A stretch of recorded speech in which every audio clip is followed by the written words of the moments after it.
திருவண்ணாமலை கிழக்கு மாவட்டம் திருவண்ணாமலை அண்ணா சிலை முன்பு புரட்சி தலைவி அம்மாவின் 78ஆம் பிறந்த நாள் மாபெரும் பொதுக்கூட்டம் நடைபெற்றது. நிகழ்ச்சியில் முன்னாள் அமைச்சரும் திருவண்ணாமலை கிழக்கு மாவட்ட கழக செயலாளருமான ராமச்சந்திரன் மற்றும் வழக்கறிஞர் பிரிவு செயலாளரும் மாநிலங்களவை உறுப்பினருமான இன்பதுரை, கழக இலக்கிய அணி துணை செயலாளர் திலீபன் ஆகியோர் கலந்து கொண்டு சிறப்புரை ஆற்றினர். கூட்டத்தில் பேசிய முன்னாள் அமைச்சர் ராமச்சந்திரன், திமுகவிற்கு இறுதி முடிவு கட்டுகின்ற தேர்தல்தான் 2026 என்றும், எடப்பாடியாரை கோட்டைக்கும் ஸ்டாலினை கோபாலபுரம் வீட்டுக்கு அனுப்பும் மனநிலைக்கு மக்கள் தயாராகிவிட்டனர் என்றும் தெரிவித்தார். அதையும் கடந்து ஒரு இடத்தில் கூட உங்கள் வேட்பாளர்கள் மக்கள் முடிவு செய்து விட்டார்கள். திருடன் கைக்கு எதற்கு கொத்துச்சாவி, குடிகாரன் கைக்கு எதற்கு குழந்தை, பைத்தியக்காரன் கையிலே எதற்கு துப்பாக்கி, குரங்கு. ஒவ்வொரு மணித்துறையும் தமிழகத்தில் இருக்கிற ஒவ்வொரு பெண்களும் தாங்களே முதலமைச்சராக இருப்பதை போல உணர்ந்தார்கள். பெண்களின் கல்வி பொதுச் செயலாளர் அண்ணன் எடப்பாடியார் அவர்கள் 24 நாளுக்குள் அந்த கொடுமை செய்தவனை நீங்கள் காப்பாற்ற வேண்டும் என்பதற்காக சிலுவைகளை சுமந்தார்கள். கழகம் இரண்டாக உடைந்தது. இந்த இயக்கத்தை அழித்து விட்டோம் என்றவா நினைத்தோம். இந்த இயக்கம் இத்தோடு ஒழிந்து போய்விட்டது என்றவா நினைத்தோம். இந்த அம்மையார் திரைப்படத்திலே நடித்துவிட்டு வீட்டுக்கு போய்விட்டார் என்றல்லவா நினைத்தோம். மீண்டும் மக்களின் பேராதரவை பங்கப்படுத்தி ஒரு பெண்ணென்றும் பாராமல் அவரை அடித்து சட்டமன்றத்தை விட்டு வெளியே தள்ளினார். இவர் பெண் தானே வழக்கு போட்டார்.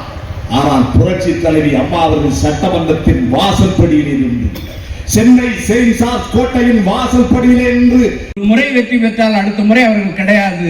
அதுதான் திமுகவின் வரலாறு. ஸ்டாலினுக்கு ஞாபகம் கொடுத்து விரும்புகிறோம்.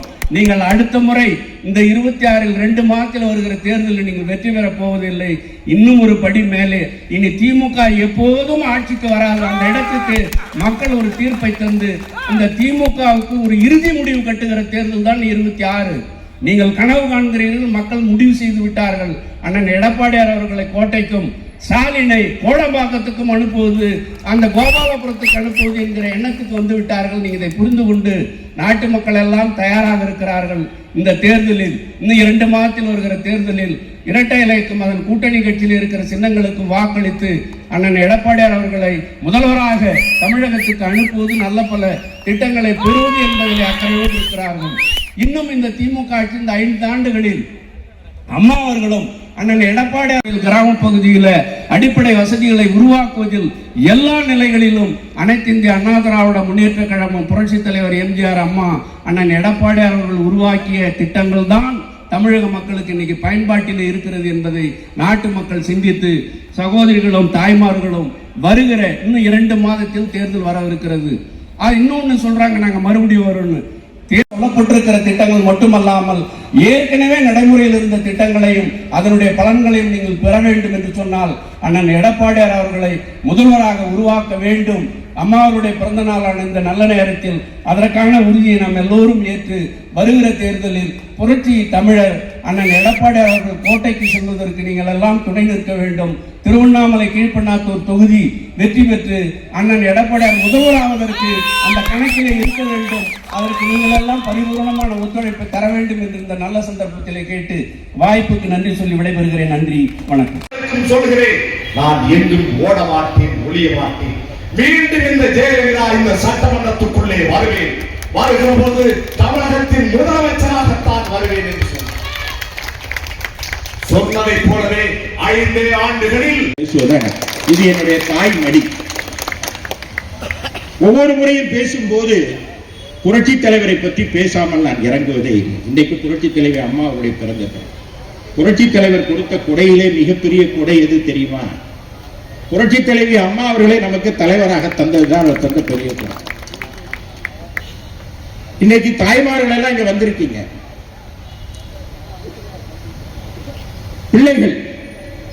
பிள்ளைகள் சாப்பிடாமல் அழுது அடம்பிடித்தால் இடுப்பிலே அந்த பிள்ளையை தூக்கி வைத்துக் கொண்டு வீட்டிற்கு வெளியே வந்து வானத்தில் இருக்கிற சந்திரனை காட்டி, நிலாவை காட்டி, அம்புலியை காட்டி அந்த அழகு பிள்ளைகளுக்கு அமுது ஊட்டுகிற தமிழ்நாடு.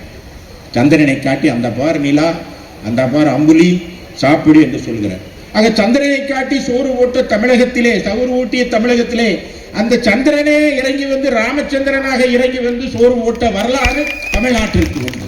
அந்த ராமச்சந்திரனின் தொண்டர்கள்லாம் இதை விட நமக்கு என்ன பெருமை. நான் இந்த கூட்டத்திலே முதலில் கலந்து கொள்வதாக இல்லை. இன்றைக்கும் நாளை மறுநாளும் டெல்லி பட்டணத்திலே ஒரு மிக முக்கியமான நாடாளுமன்ற கூட்டம், கமிட்டி மீட்டிங், நான் கலந்து கொள்ள முடியாத நிலை இருக்கிறது என்று சொன்னேன்.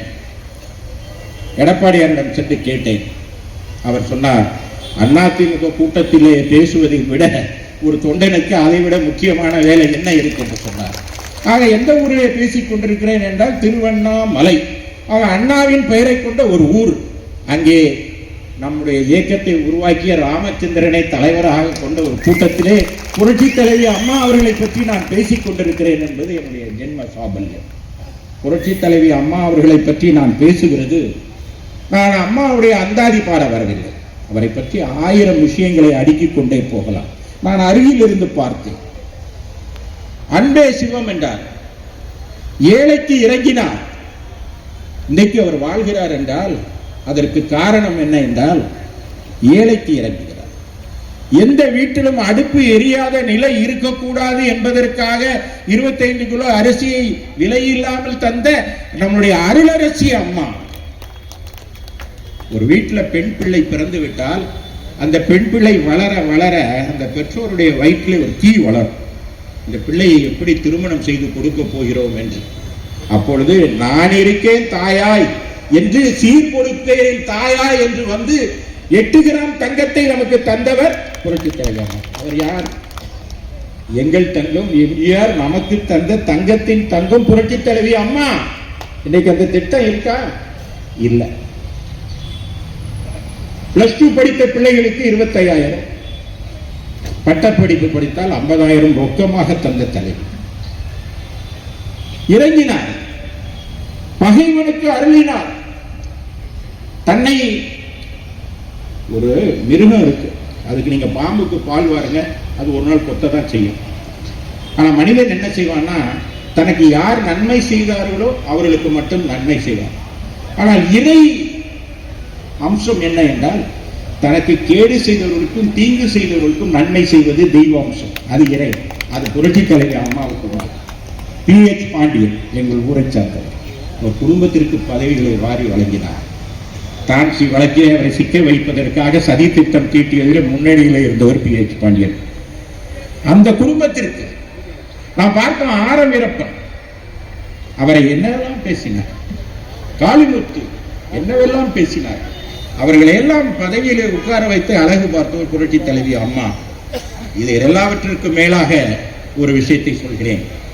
உலகத்திலே மிக பழமையான மதம் இந்து மதம். உலகத்திலே அதிக நாடுகளால் பின்பற்றப்படுகிற மதம் இஸ்லாம்.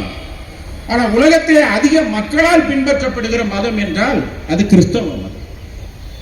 உலகத்திலே இருக்கிற அனைத்து கிறிஸ்தவர்கள், அதில் 2 பிரிவு இருக்கிறது.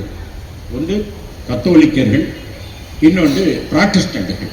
நான் ஒரு கிறிஸ்தவ மதத்தை சார்ந்தவர். ஆக கத்தோலிக்க கிறிஸ்தவர்கள் உலக அளவிலே அதிகமாக இருக்கிறார். ஜனநாயகத்தில் எங்க கூட்டம் அதிகமா இருக்கோ, எங்க எண்ணிக்கை அதிகமா இருக்கோ அதுதான் தலைமை தான். இதுதான் ஜனநாயக கோட்பாடு. ஆக கத்தோலிக்க சபையிலே